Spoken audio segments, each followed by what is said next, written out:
Today is Wednesday, May 14th, and welcome to Coffee Chat, Genealogy for Asian Canadians, sponsored by Past Presence and the BC Genealogical Society. I'm Linda Yip, your host, and with me today is our two very special guests, Helen Lee and Keira Loughran of the documentary Exclusion Beyond the Silence. Uh, this came together as an idea for me yesterday, and so thank you everyone for attending at the last minute. I would like to begin by saying what my impressions were with the doc, and then this is a coffee chat, and so this isn't going to have an agenda. Please just jump in, share your impressions if you've seen it, if you haven't seen it, and feel free to ask our guests, Helen and Keira, what it was like for them. Okay, so I've seen Exclusion Beyond the Silence twice now. The first time was on my computer in my basement alone on a 13-inch screen, and it was a good experience because it was the first time. And that was, I think, when the term eating bitterness just hit me, and honestly I cried because it was so evocative of what our community has suffered and seen. And we don't often get to see or hear from the women who went through that. You know, it's the recorded voices have been men's voices, and to hear her, and especially speaking in Chinese, it was so incredibly meaningful. Even though I don't speak Chinese and didn't understand, it was still important for me to hear her speak those words in the language in which she was comfortable, in which she was fluent, and emotionally resonant. And so the second time I saw it, I actually had booked appointments in Vancouver recently, and the showing across Canada was May 2nd, 3rd, and 7th, and I was in Vancouver. But May 2nd, I had a last minute cancellation on Friday and went to the Vancouver Cineplex downtown, which I took the Hastings bus, and if you know, you know. It was an experience in itself. But when I first got there, I expected, I don't know what I expected, but there was exactly one person in the theater, and that person was Jeff Wing, who I went to China with in 2019. And so what a coincidence to see Jeff. And it took him full minutes, right, to look up from his phone and look at me. And then he said, "Oh, it's you. What are you doing here?" You know, as though, you know. Anyway, so I took my seat because I really wanted to experience the show in the theater, on the big screen, just by myself with my own impressions. And then people filtered in, groups and families and couples, and there were about 35 to 40 people in the theater all told. And I loved sort of hearing their reactions afterwards. I couldn't hear them, but I loved that it sparked conversation amongst people. And I think, you know, Helen and Keira, that's one of the major contributions, right? Is that it sparks curiosity and conversation and storytelling. For me, I must admit, I squirmed because to see yourself on a 13-inch screen is fine, almost. But then to see yourself in a big screen, it's just like, oh gosh, like what did I say? But so thank you for editing out all the things that I said that were right now I'm stumbling and making me look good. And I'm so glad that you asked me those hard questions, Keira, because they were so difficult to answer in the time. You know, that day you and I were rushed. It was the middle of May. It was commemoration month. It was Asian History Month, and yet we sat down for a few hours in the Sundance End Garden, and you slowly worked your way around to the harder and harder questions, such as, you know, how did this affect you and your family? So it's a profound film. I loved every dollar that got invested in it. I feel like it is singular in that I loved your discoveries as you were making the film, because you and I were talking about this years beforehand, and the conception of a thing, and then the discovery of the thing, and then right in the middle of the thing is there was a first wife. Helen is my relation. There she is, just meters over. Like, I laughed out loud at those particular scenes. Okay, that's it. That's it for me. Those are my impressions. Um, Helen, would you like to go next, please?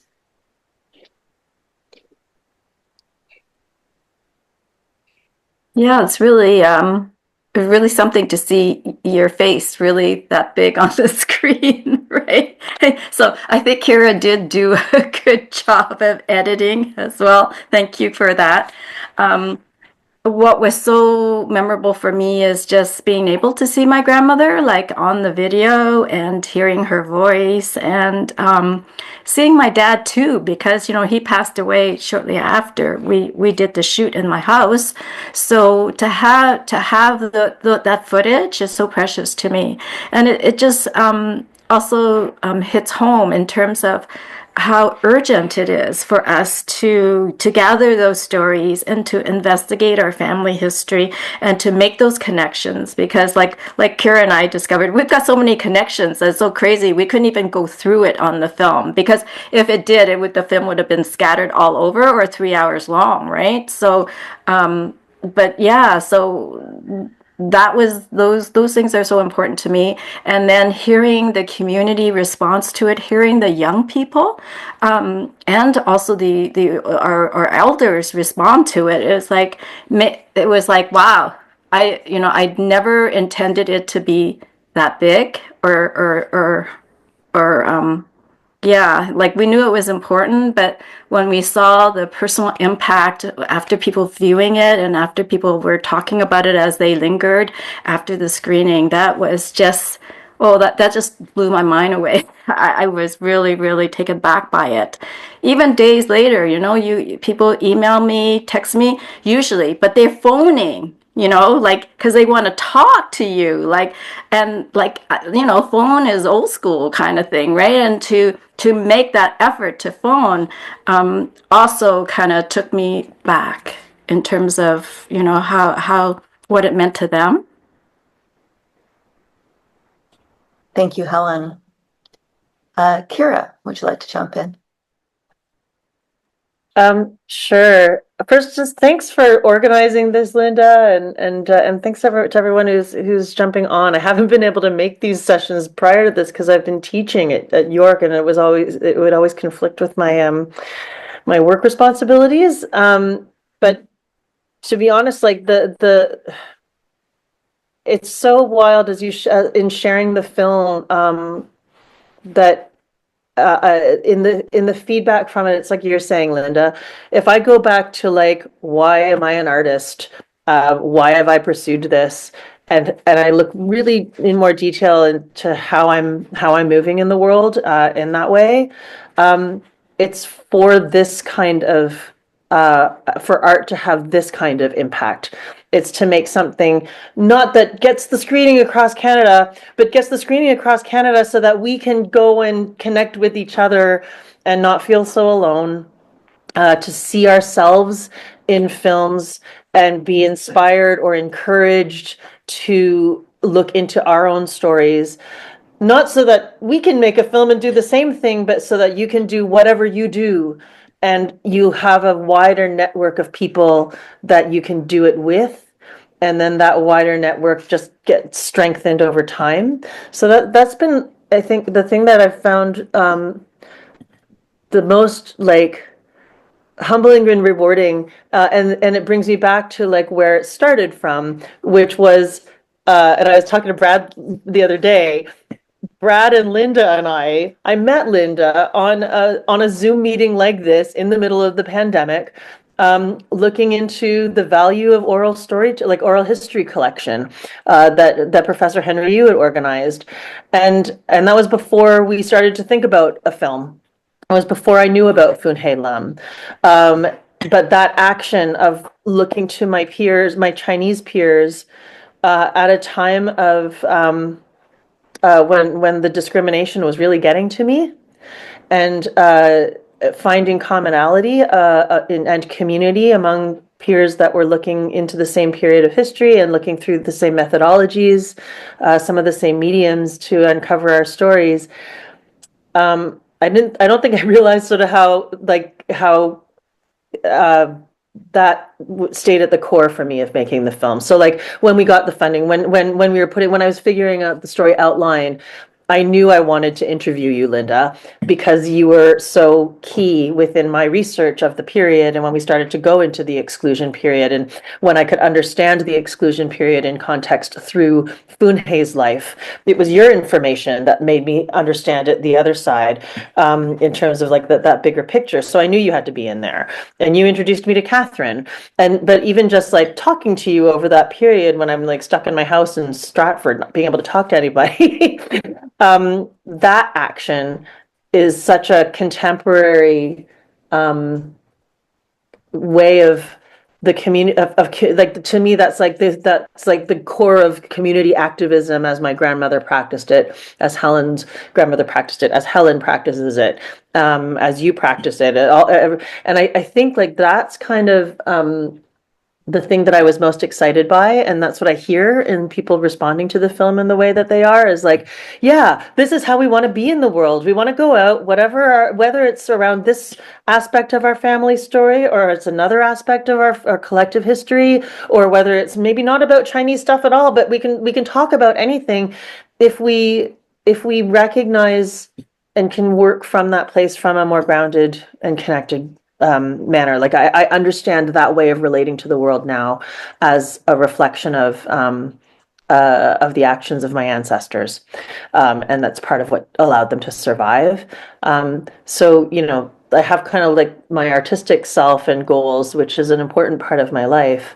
But as a human being and as a sort of grounded person in Canada, this other aspect has been, I think, more meaningful or impactful to me as a person, and I just feel really grateful that the film we managed to put to spark that within the context of the film that was created, to be able to hopefully inspire more of that action, for it to have ripples beyond just being a movie. Yeah, there's so much you just said that I could respond to for the next hour, but I'll keep it to 2 points. First is, it's so important for us to provide different touchstones or linchpins or ways to help our community create whatever it's going to create. That is definitely one big plank in my personal goals, because as you were talking and sharing about how we met and when we first started talking and researching, another huge project was underway, and Catherine had been ideating the paper trail. And so she got going on it, I think 2 to 3 years before it happened, which makes sense. And so these things are born, in darkness, right? And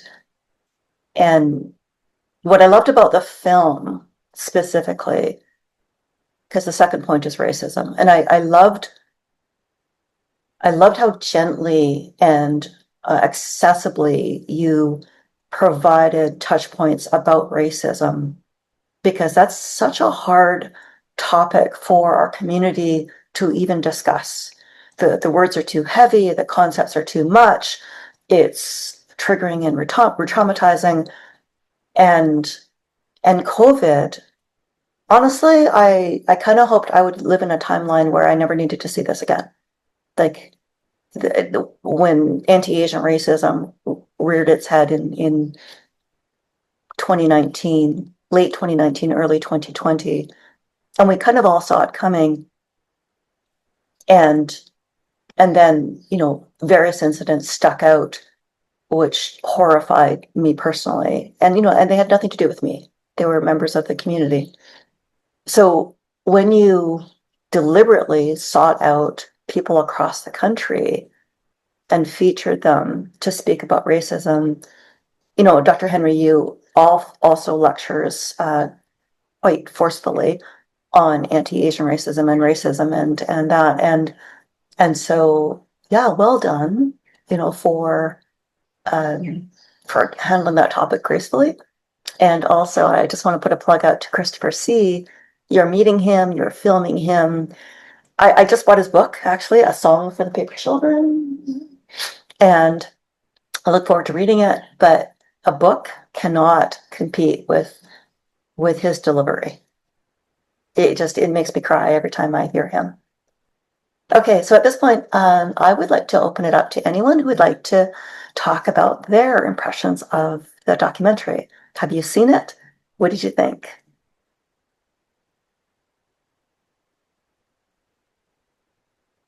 And if someone doesn't put up their hand, I'm going to pick on you. I saw it last week, although it seems like a long time ago now. I don't know why. I think it's because I've taken a dive back into Chinese Canadian history, family stories of my own, and things like that. Um, I was about to jump into the whole thing about searching for the CI documents for my family, and somebody in the genealogy for Asian Canadians group dumped it all in my lap without me having to lift a finger. It was absolutely wonderful. But the documentary Exclusion Beyond the Silence, I had a really visceral reaction to it, and I'm still coming to terms with it. And it's great that you've provided us this opportunity to talk about it, Linda. I really, really appreciate it. Um, I went to the doc with my wife, and then with a friend of mine, and I guess in summation, I let myself be re-traumatized by all of the things, the nasty things that were done to our families and everything like that. But I'm in a privileged situation because the way that I was brought up, looking into my Chinese Canadian identity was always a choice. My brother and my sister, who are younger than me, it's not such a big thing for them. Um, and they just see themselves as regular, everyday Canadians, sort of thing. I looked into it a little bit more, and I resisted being traumatized for many years. I think my motivating factor for a lot of the earlier projects that I worked on, including the building the media strategy to bring about the parliamentary apology and prime minister's apology in 2006. The thing that defended me against everything was just utter rage and anger, seething anger. Just sometimes I couldn't control it. Um, when I watched the documentary last week, I kind of went in not really knowing what to expect, but then I said to myself, Brad, just sit and listen and watch. And I let myself be vulnerable, and I let myself listen to the trauma, and it was really educational. I related this both to Keira and Helen the day after in telephone calls, and then on I think that was on Wednesday, and then on Friday we were at another event. Helen and we sat afterwards for about 3 hours and just talked. It was great.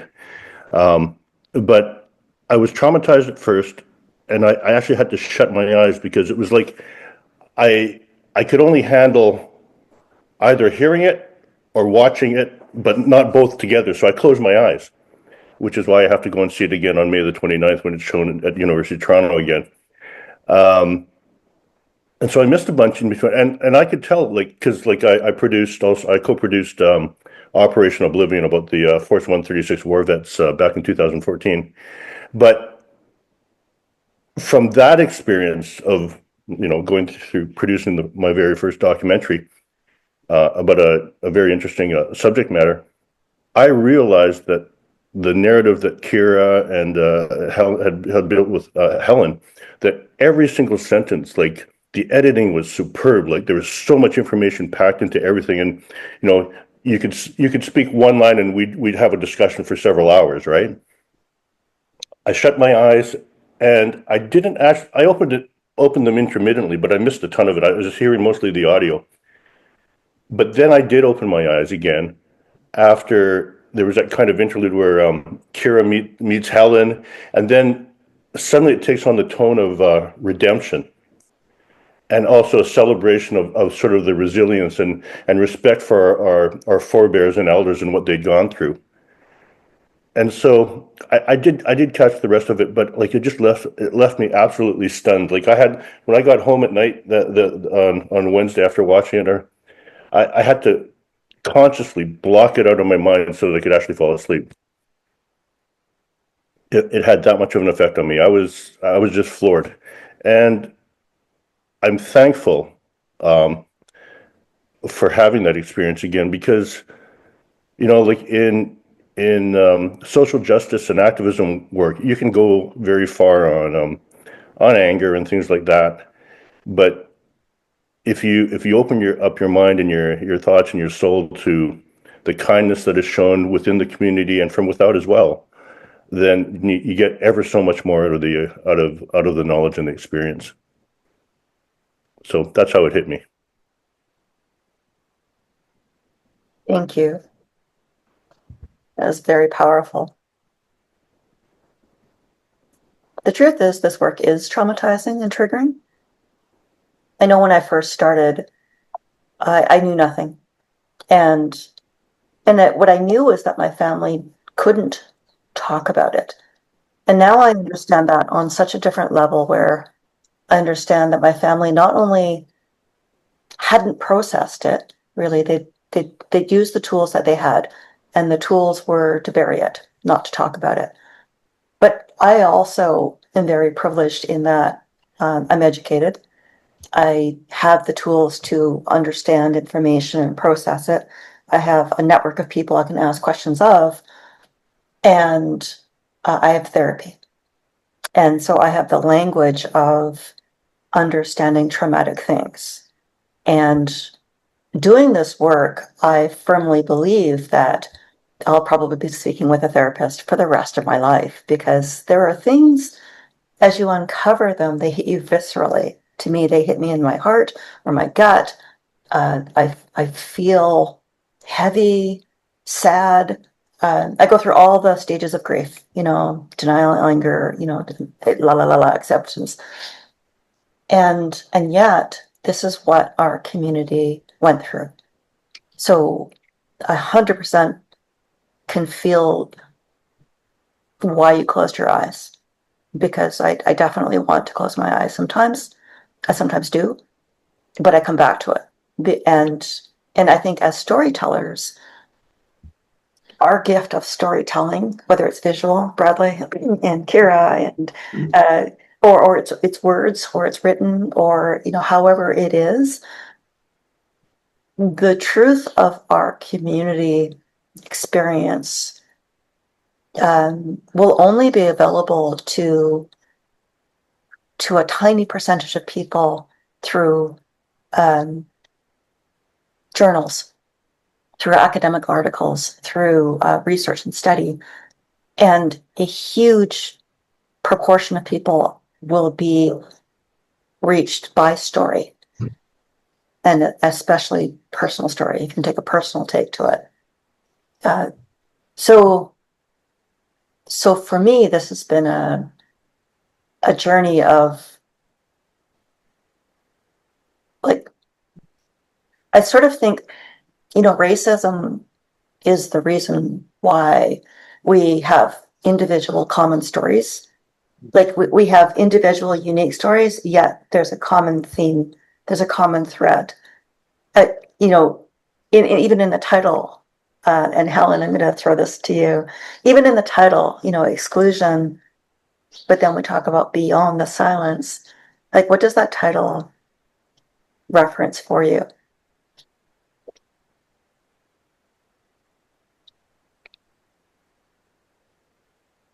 For me,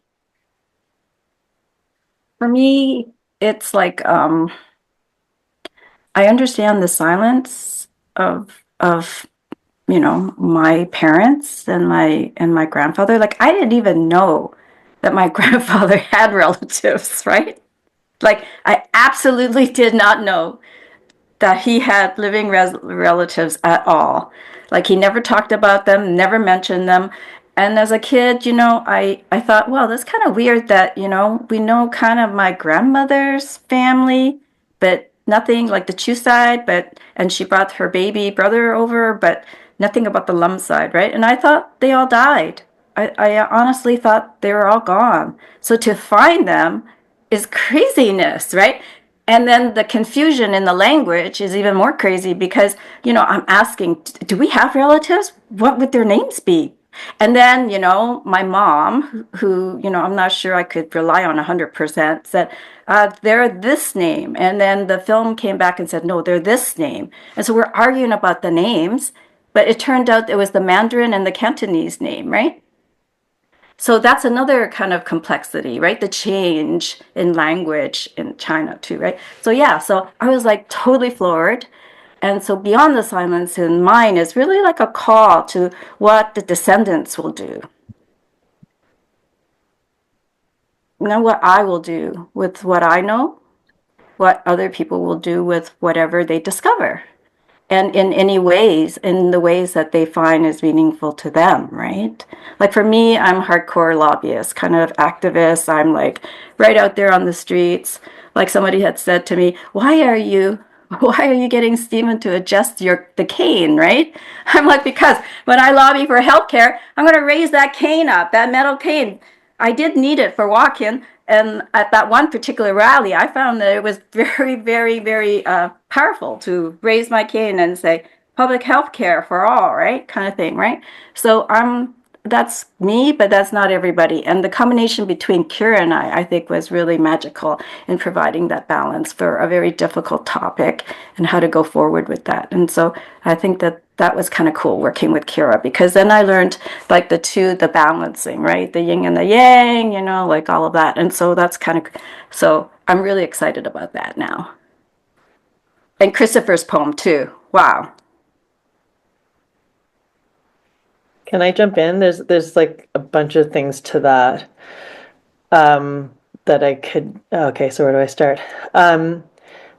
The title is interesting because it went through many transformations because we were developing it over 5 years.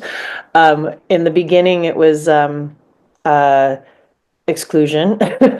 A Centenary of Silence, I think was our working title, because it was coming into the centenary year, and we knew that period, being able to tell the story of that period through the personal stories of our grandmothers as discovered by Helen and I, was like the thread that we knew that I structured the shoot schedule on. So, when was I gonna, I knew I needed to talk to Helen. I knew we needed to be at the Senate event.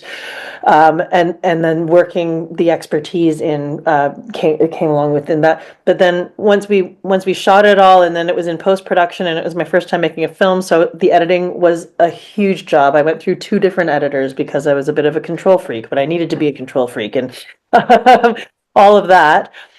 The name needed to be switched because we were worried that Centenary of Silence would date it too much, and we knew that it wasn't going to be premiering in that centenary year. And it was also kind of just corporate for me, like it sounded too educational. Exclusion, a Centenary of Silence. So I on a sort of how I wanted the film to hit, it wasn't really, it was a good working title, but it wasn't what I thought the film's strength was. And so then it went back and forth of what to do, and the first one that I decided that I wanted it to be a verb, because for me the film was a journey, and I wanted to capture the action of the film through the title, as opposed to it being like I'm an expert, because I'm not an expert. I'm like the beginning of this journey in finding out this history and finding out these stories. And what I landed on was unraveling the silence, which was a bit convoluted, but was trying to link that idea, because I found the Yuan Fen, one of my researchers had talked about Yuan Fen after we got back from China, in terms of describing her take on Helen and my connection. And so I was thinking like the thread and unraveling, and it was kind of messy, and that also felt appropriate for and very Chinese in context of the story. And it's kind of, there is too much. If I like, for every shot that you see on screen, we had crazy amounts of amazing footage, like you're talking about, Linda, like the hours that we spent in Sun Yat-sen talking. Before we went to China, I thought that there would be a thread where we meet you and Helen and my aunt and me and Helen, and then we discover, and Catherine, and then we actually hear our personal stories on the flip side from everyone's personal stake, despite, or in addition to their expertise. And then we went to China, and Helen found relatives and I found Daima, and it was like, oh, I guess there's no time, or I guess that's the more personal story, so that's what we follow. Carol inspired me I was thinking I'd been researching First Wives and Gold Mountain Widows. And because that's what I was like, well, Funhe was a Gold Mountain widow before she came. So that's what I need to research and find out about. And it was Carol who told me about her long aunt who was a Gold Mountain widow and gave us an oral history. It didn't make it in the film because we ended up finding our own. But I wouldn't have gotten there if I hadn't connected with Carol before that, right? Like, so it's messy and there's so many stories that in the making of it don't make it into the film, but are so like I just want to reiterate how they are in, or to me it feels like they are in the film because of that editing process. You have to sort of try to put it all into this with your heart and with your brain to kind of like synthesize it all together. Anyway, so I evolved to unraveling the silence, which I kind of liked the messiness of it. I liked the action of it. And then our broadcaster was like, it's kind of hard to say, and and I was like, okay, yeah, it's totally hard to say. uh, and that's why I explained I just wanted it to be a verb, I thought. And we went back and forth and my producer Craig was like breaking the silence. And to me, that's a very Western paradigm of breaking the silence. It's not that we shouldn't, it's not that the silence is good. But again, like in terms of like my ancestors, hey Gordon, in context of my ancestors, that I felt that there was something I needed to respect and learn from their silence, that I didn't want to like recast silence itself as just being a bad thing that needs to be broken or something that needs to be stopped. I felt it was something that I needed to shift in relationship to. And my one sort of like regret, in theater, they talk about those autorial directors who make like 6 hour long, multi-day theater extravaganzas. And I kind of like that, having to fit this film into a 90-minute, under 90-minute feature length, was really tough for that reason, because there was something we didn't have time to actually have as much silence in the film as I had originally envisioned either. And there was a lot of really beautiful shots that Iris did of like single pan, like very slow pans of landscapes that were really beautiful. But and they worked on film. But they have to exist within a much differently paced film. And if we did that, it would have been 6 hours long, easy, right? But and so so I wasn't allowed to do that. But like I think the idea of silence, when I think about meditation, when I think about the silence of practice when I'm doing martial arts, how much the meditation on that silence, being in action in silence together, being silent together as we watch a film as a community, there's also something really powerful in that. So it was Justin actually who suggested Beyond the Silence, and for me, I love what Helen said. It did hearken to sort of, I don't know the full story yet around what happened between the individual relatives between the time that they got back in touch after the Japanese occupation and through the communist revolution and everything. What I know is that my relatives now and Helen's relatives now welcomed us with open arms, and that and the like, that feeling, that experience was just so powerful, that it got beyond the silence. It gave me more time and space to sit with and reconcile and process the trauma that you're talking about, Bradley. And to do that in my own way. And I do a lot of diversity equity work within theater. And as I continue to engage more with it, so much I've found is actually just kind of like holding space. I feel like I'm like going like this all the time, so that there is space. There is space for difference. There's space for people to be able to hold their own truth for a little bit longer or a bit closer. And I don't need to kind of like butt in there on everything. So that's kind of what that's sort of what the title now evokes me, and I'm quite happy with it. I think I love what Helen said, and it feels like it's not a verb, but it still feels like it's taking us somewhere. So it still feels active in that way.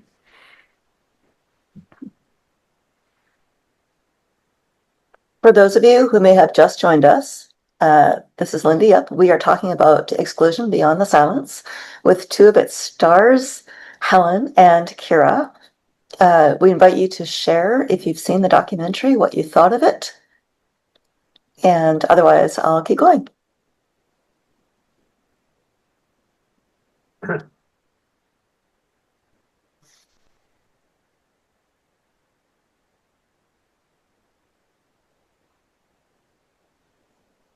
I think a little bit more on the concept of silence. In my own family, I'm somewhat obsessive about researching my family history.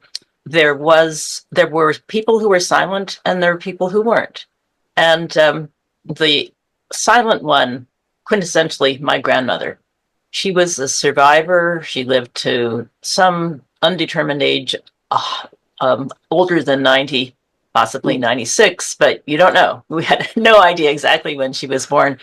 And I used to live in a suburb of Montreal, and every couple of months, Dad would go down to Chinatown and bring her up to have dinner with the family. And my parents both spoke the dialect, so they could communicate with her. My mother was a people person who had the ability to draw out practically anybody, and she was a complete failure with my grandmother. She said, she needed to try to make conversation as people sat and ate. And she could never, ever, ever get my grandmother to say anything about her past. And no matter how hard she tried, I mean, Mom is somebody who could open up total strangers who sat next to her in an airplane. But my grandmother was completely silent. What I was profoundly grateful for was that my father's youngest brother, who was Uncle Peter, was a storyteller. And he had glommed up enough of the story that he was able to tell some of her story, even though he was the youngest, so he didn't remember the early parts, but he had heard stories, and he had older brothers, and he helped piece together the story in a way that would have made it extraordinarily difficult if he weren't a totally different kind of personality from my grandmother, even though he suffered some of the same things. He too was there when Japanese captured Hong Kong and had to be refugees in the interior. But he remembered, and he wanted to tell the story. And so I think that there are differences between people, and that is part of the richness of the exploration, that I was able to have something to go on despite the stone wall that was my grandmother. Thank you, Carol.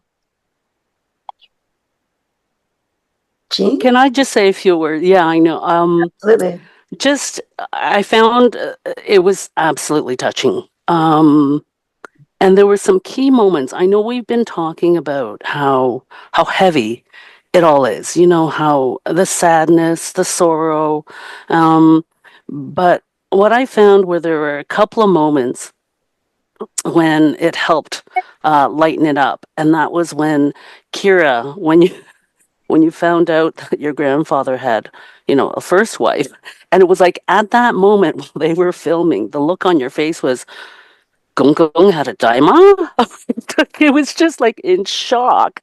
And it was hilarious at the same time, because I think in all or most of our families, there's been, second wives, third wives, and that's existed. And it's so normal for us, but we've hidden that away as well. So for that to come out in film, it's like, yeah, it was like, yes, this is like, it was normal, right? But it was funny at the same time because you had no idea this was coming, right? The other thing I found, which was particularly funny, was Helen, when you were going up to your ancestral grave and you had the fellow in front of you and he's hacking away at all this grass, and I had gone on a tour with UBC last year to find my ancestral villages, and I had gone through that with my dad's village, and they were cutting the grass, and Helen's going, no, tell him it's okay, don't do it. And I'm thinking in my head, no, Helen, he needs to do this, like seriously, you're going to trip. There's vines, there's everything. I've been there, done it, let him hack away at it. And then, the scene shoots to Keira walking very leisurely on this paved path to her ancestral grave. And it's like, what a huge difference. You know, Kira's like, la, la, la, walking along. And Helen's just like, oh my gosh, like, you know, are we there yet? Are we there yet? And then, of course, it turns to the shot where Keira looks over and goes, she's just over there. You were just meters away from each other. Like, here Helen had taken this hard path to get to a place which was like, could have been really easy if you had just followed Keira, right? But you didn't know. And to me, that spoke to how we all have to take our own paths to find our past, whether it's hard, whether it's a little bit easier. And so I don't know if that was meant to be shown that way in the documentary, but that's how I found it. Was like sometimes you can just have, you know, people helping you and showing you the way, and it's like, you know, this is great. And other times where it's like, this is really, really hard work, you know, but I'm getting there. So yeah, thank you for making the documentary. I think that this is something that needs to be shown beyond us, because I'm finding that the journey to share with other people who are non-Chinese, at first it was really hard for me to speak about it, because if you don't know your past, it's very awkward. You know, it's like, Keira, when you were saying, oh, you know, you were talking to your kids, you know, about your dad's background, right? Like all his relatives, like that's probably documented. But for our past, it's not documented. It's choppy. It's bits and pieces. It's unknowns. Maybe there are pieces that we will never know. And it's hard to talk about that to people who have documented their family histories, because they ask you like, oh, who was your grandfather, your great grandfather, and so on. I don't know. I don't even know where they're from exactly, and some of us still don't, right? Or I I was don't know what their fortunate. name is. Or you don't exactly. You don't know what their name is, and they have different names. And as Helen said, it's now changed to Mandarin, so you don't even recognize it. You know, our village names were changed as well. The name that I learned, a relative said to me, oh, no, it's pronounced this way. And I said, no, no, no, my researcher told me it's this name. And she said, well, that's the Mandarin name for it. But she said, your dad and your grandfather would have called it this name. And it's like, even now, right? Even now, we have that language barrier, if you will, you know? So as I was saying, I wish this film would really reach out, like be shown everywhere, and to let people know that this is part of our history, and we're kind of tired of hiding it and being having that embarrassment. Like I don't even want to say it's embarrassing anymore. It's just it's a little bit awkward if I don't know, but I want it to be normalized to say I don't know. You know, that's just how life came to us. And what I'm doing is, I know, you know, Helen's sort of the advocate and, you know, shaking your cane. That's great. I do it a little bit more on the quieter side. That's just me, where I'll just sort of like plant a little seed. You know, I'll just happen to be talking to somebody and saying, you know, oh, have you read about this? Oh, did you know about this? And on a personal note, it's because I found it out and I didn't know, but I thought I would just share with you that this is just part of my history and my family history and my cultural history. Just leaving it out there. And what I'm finding that over, it's taken a couple of years, is that some of my friends, colleagues, you know, people that that I just know through the community, they'll see me again. Like, you know, there'll be a break and then I'll see them and then they'll say, oh yeah, that's right. You went on a trip, didn't you? How was it? What did you find? I didn't get to, and I think, oh, okay, that's normal. And then they'll turn to their friend and say, oh, you know what? She was finding out her ancestry. And see how interesting it is. You know, her dad came before 1923. And I'm thinking, yes, I'm glad they're talking about it. And this is non-Asians. So I think we need to plant more of those little ideas in people's minds so that they can talk about it and get to know it a little bit, maybe sort of pique their interest to say, oh yeah, I heard a little something about that. Let me find out a little bit more so that they're comfortable with it, because I'm not one to say, here it is, you know, I want you to understand it all, because they can't digest that much. I couldn't even digest all of that information. I'm still processing it. There's still more. It'll probably take a long time before we find out more and process it to understand it. That's my spiel. Jean, for all of that. So much more I'd like to respond to. I do want to say, though, we have about 4 more minutes, and we'll take a couple more questions. And Helen. Oh, what Jean spoke about just triggered a reaction that I wanted to share with you guys in the session. It was like from the Senate. The Senate spoke a lot of Mandarin, so Christopher's spoken word that was in Toisanwa was just perfect. I thought it needed Toisanwa in the Senate to mark that event instead of Mandarin, which, none of the low IQ would have understood, right? So anyways, I wanted to just share that tidbit with you. That's all. Keira, can you talk to us about what's coming for Exclusion Beyond the Silence, when it's showing again, when people can see it again? I actually have heard a few people say, is it recorded? Where can I see it online? So please share what you can about the next time someone can see it. Yeah. So I've put in the chat links to we've been working through Justin with Real World Film Festival in Toronto. So there's an Asian Heritage Month special screening that's being hosted by Real World on May 29th. And tickets are free. It's in downtown Toronto at Innis College. Starts at 7:30. Doors open at 7. The link will take you to the Real World website. You need to register because tickets are limited. So they're free, but they're limited. And from my sister's friend, I think you can only reserve 1, maybe 2 at a time. So it would be great to have folks out. I'm also just really thrilled to sort of have this much the film being able to be spread through these different Asian Heritage Month opportunities, and it's as my things fill up, there's so many other things that are happening around Asian Heritage Month. I don't know if it's just I'm more plugged into them now with the film or not, but like Gordon is doing something down with the archives with that June's doing. I think it's this Friday, isn't it? That's happening that I'm trying to get to. So like the film, and I was talking to Bradley about this. The film I'm so pleased that it is what it is, and like I said, the amount of that I hope it holds so many people's experiences and their generosity to me as we were making it.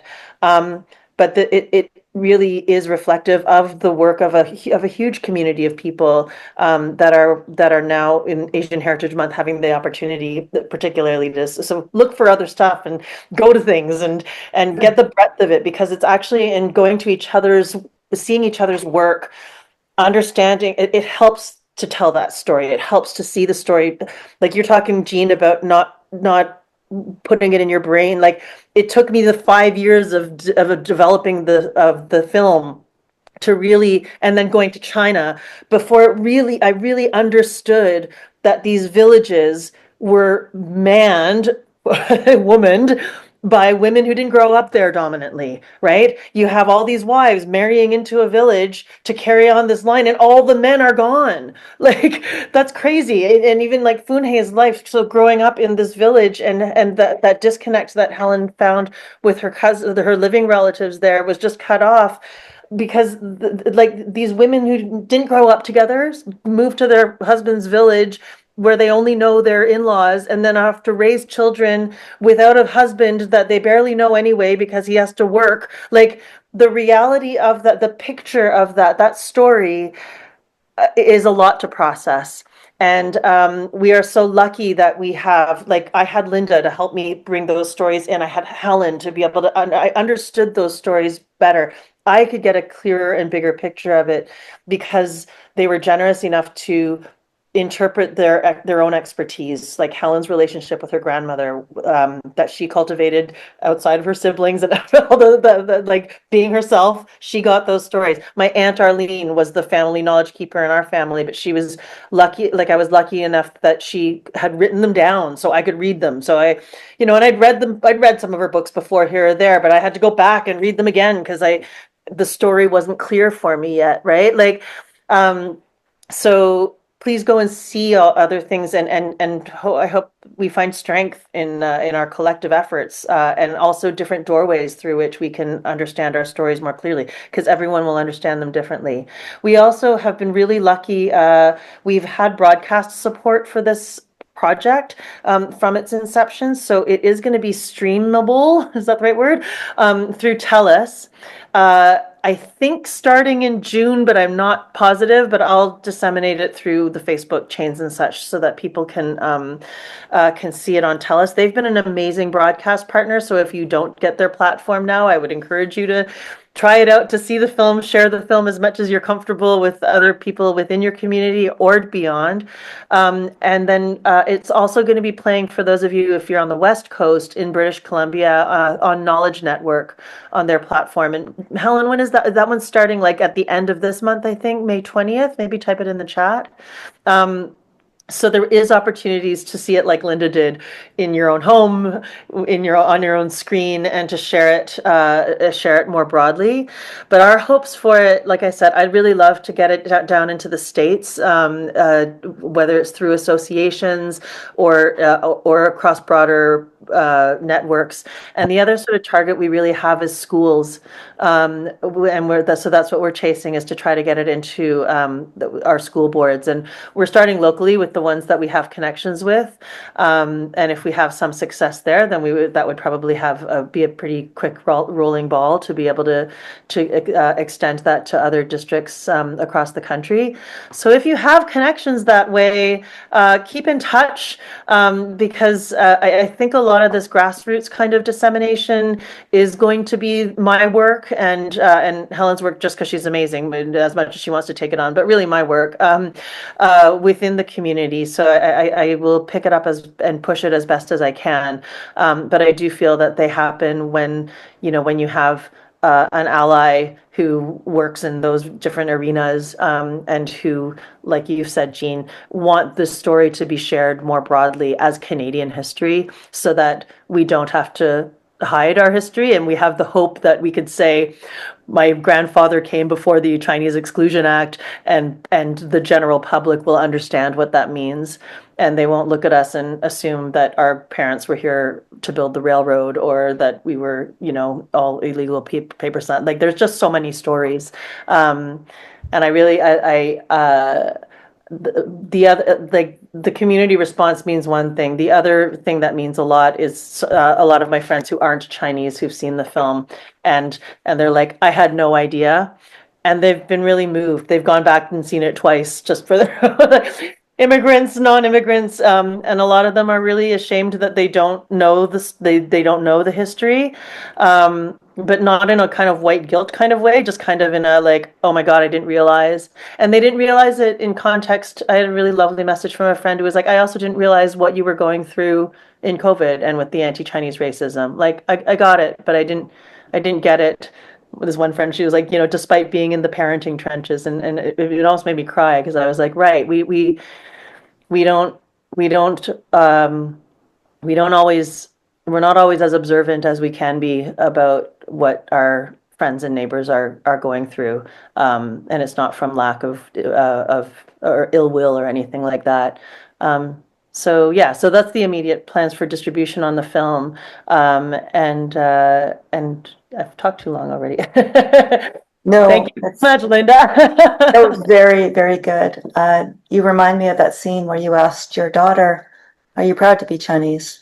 And there was this silence that just led into the next scene. And Jean, this is, I think this is alchemical work. I think we are turning a story which was supposed to crush us and turning it into a point of pride and strength. At least I hope that's where we go.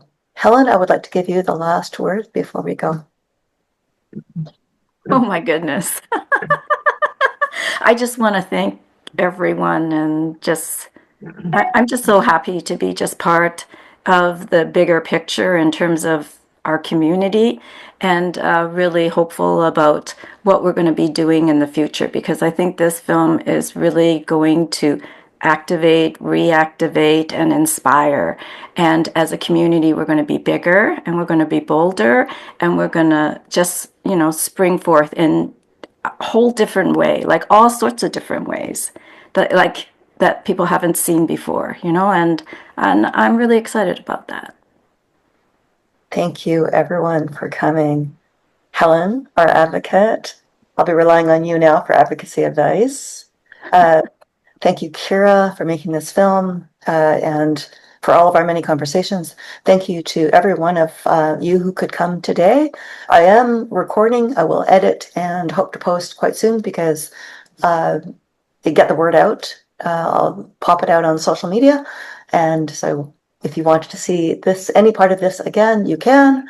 Thank you. This is Linda Yep, Genealogy for Asian Canadians, Coffee Chat. Bye. Thank you, Linda. You're amazing. Thank you. Thank you very Bye. much. Here, everyone. Bye, everyone.